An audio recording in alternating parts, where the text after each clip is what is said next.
साधला पाहिजे. तर मग तूच सांग, मी करू तरी काय? या वेळेला तर तू सोडून अयोध्येत माझा आणखी कुणीही नाही आहे. तू मला जो मार्ग दाखवशील ना, मी त्याच मार्गावरून चालेल. मार्ग तर एकच आहे, स्त्रिया चरित्र. स्त्रिया चरित्र दाखवायचं असेल तर पूर्णपणे दाखव. आधी हा तुझा सारा साज शृंगार काढून फेकून दे, टाकून दे हे सगळे दागदागे, आणि अशीच जा बाहेर निघून पाण्याबाहेर काढलेल्या माशासाठी जमिनीवर तडफडत राहा. रडून रडून तुझे डोळे सुजवून घे. मग ते खोटे खोटे असले तरीही चालेल. मग त्याने काय होईल? आणि माझे ते दोन्ही वर मी कधी मागणार? अगं सांगते ना, महाराजांकडून वचन घे, रामाची शपथ घ्यायला सांग, आणि मगच मनातली गोष्ट सांग.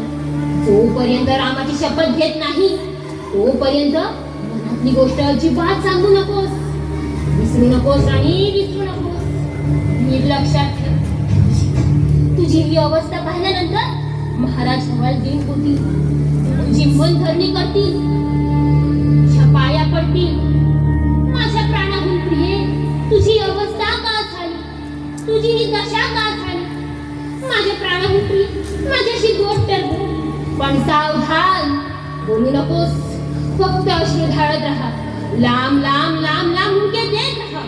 स्त्रिया चरित्र दाखवायचं असेल तर पूर्णपणे दाखव राणी, पूर्णपणे दाखव.